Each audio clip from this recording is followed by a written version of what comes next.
Muito bom dia. Eu gostava de saber quem é que são as pessoas que logo de manhãzinha ouvem este podcast. Pelas estatísticas a que tenho acesso, há pessoas que ouvem logo de manhã. Se é uma delas, digam qualquer coisa. Fico contente de saber que há pessoas que acordam a ouvir este pequeno canal sobre livros. Aqui estou eu, na minha varanda, destes dias de férias em Espanha. No próximo episódio, em princípio, se for como planeado, eu vou explicar exatamente onde é que estou, e porque isso vai ser relevante para o tema do próximo episódio. Mas hoje, porque tenho aqui planeado um filme em família, vamos ver um filme, decidi que não tenho muito tempo para desenvolver aquele episódio, que vai ser um episódio particularmente especial, por isso vai ficar para segunda-feira. Hoje vamos falar apenas aqui dos problemas com os livros, que foi o episódio de há 2 dias, em que apresentei alguns dos problemas que os livros nos trazem, e houve pessoas que comentaram, e tal como eu pedi, agradeço muito, e deram mais problemas. Apresentaram mais problemas. Por exemplo, alguém que infelizmente não ficou o nome registado, portanto não sei quem é, mas é alguém que é uma ouvinte, disse-me: senti-me retratada na maior parte dos problemas mencionados, e acrescento outro que para mim é bem pesado: limpá-los e limpar as estantes.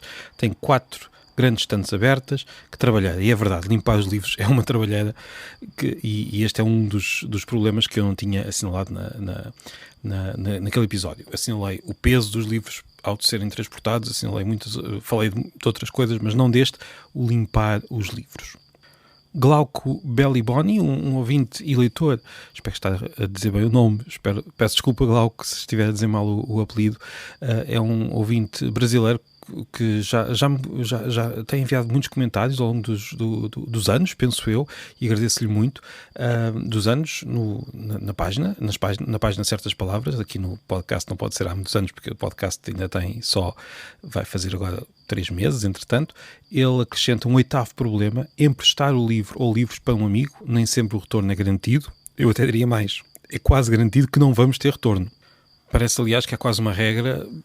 É muito difícil devolver livros, não sei porquê, mas acontece isso. E confesso que também já me aconteceu ir deixando um livro lá em casa, não de propósito, mas ainda no outro dia encontrei um livro que uma amiga minha, a Margarida, me emprestou quando eu andava na primária com ela. Portanto, foi já há muitos anos, e está lá em casa. Certamente que se calhar ela também tem livros que eu lhe emprestei, portanto vamos todos pagando uns aos outros livros de que nos esquecemos, e é um problema real.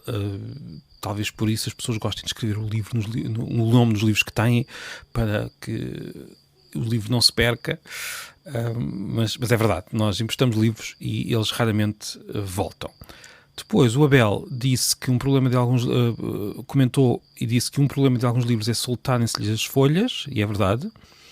Ainda há pouco eu estava ali no supermercado aqui ao pé, eu vou falar dele no próximo episódio, porque tem uma pequena banca com livros para serem levados gratuitamente, e depois as pessoas leem e põem lá de novo. É muito curioso, depois eu falo disso. Aliás, não é o único sítio, claro, mas eu vou falar disso no próximo episódio, se tudo correr bem. E estava lá um livro que estava atado com um fio, porque já estava com as folhas todas a cair. Isso acontece com alguma frequência em alguns livros, principalmente aqueles que não são produzidos com uma grande qualidade, e na verdade estas folhas a cair levam ao outro problema, que é a Anne Raé, espero também estar a pronunciar bem, diga-me se não pronunciei bem, que comentou ler um bom livro e de repente dar-nos conta que faltam páginas, ou pior, que faltam as últimas páginas. É um horror.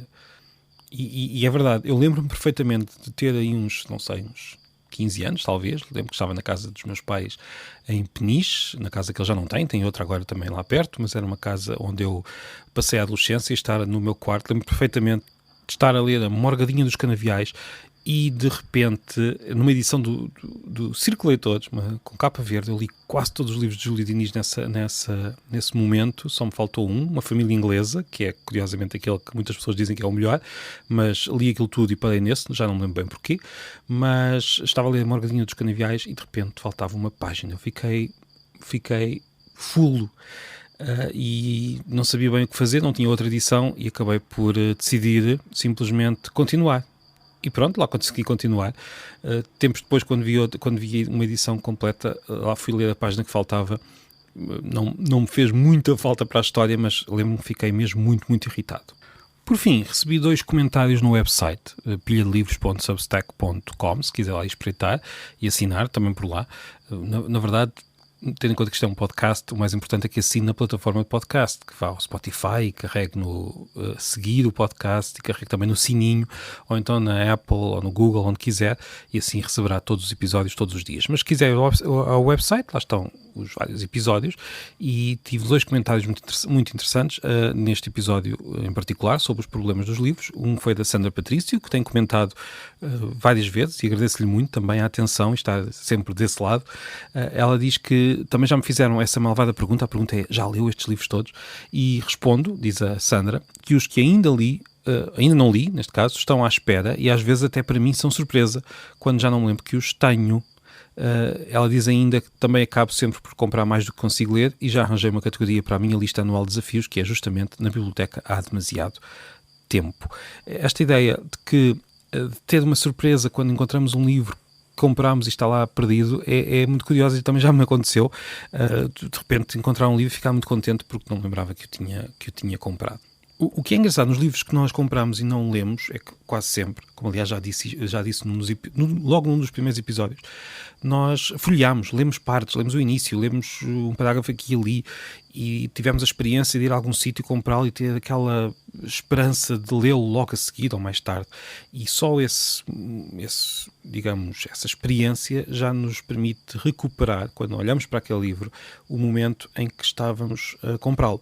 Mesmo um livro que já não nos lembrávamos que tínhamos em casa, quando o encontramos por fim, temos essa surpresa e depois, muitas vezes, lembramos-nos onde é que estávamos quando pegámos naquele volume em particular pela primeira vez. Por fim, um comentário de José Alfredo Neto, que já comentou outros episódios, aliás já falei dele, e de um livro dele, o Dicionário de Palavras Supimpas, já falei dele aqui no podcast há alguns episódios.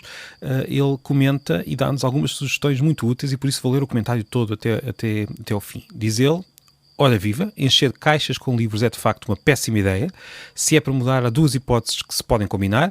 Há em cada caixa alguns livros no fundo e o resto do espaço para almofadas, lençóis, pijamas. Basicamente tudo é mais leve que livros e por isso é só ir metendo outras coisas. E é bem verdade, digo eu, tudo é mais leve do que livros. B, diz o José, em vez de caixas, usar sacos de plástico não demasiado grandes, nem demasiado fininhos. Esta última aprendi com um livreiro e desde aí é o que me tem valido. Continuação de boas férias e de bom podcast. Agradeço muito. Também desejo a continuação de boas férias a todas aquelas pessoas que me estão a ouvir e que estão de férias, e de bom trabalho para quem está já de regresso ou ainda não foi de férias. E termino dizendo que vou dar o título a este episódio com base neste último comentário, que no fundo nos dá sugestões para mudar de casa para quem tem muitos livros, que imagino que seja o caso de muitas das pessoas que me estão a ouvir. Este podcast é uma homenagem a todos os livros, a esta variedade, e já falámos de muitos tipos de livros diferentes. Em princípio, eu digo em princípio que já não posso prometer nada, mas em princípio no próximo episódio vamos falar de um livro que encontrei no tal supermercado que estava a falar há pouco. Esse livro leva-me a falar de algumas línguas que são muito faladas aqui em Espanha, e depois, nos episódios seguintes, ainda hei de voltar àquela pergunta que ando a prometer desde o início desta semana, que é como se chamam aqueles livros de literatura que brincam com o próprio ato de escrever, com a própria escrita. Aproveito também para desejar um bom fim de semana. Muito obrigado por estar desse lado. Até breve.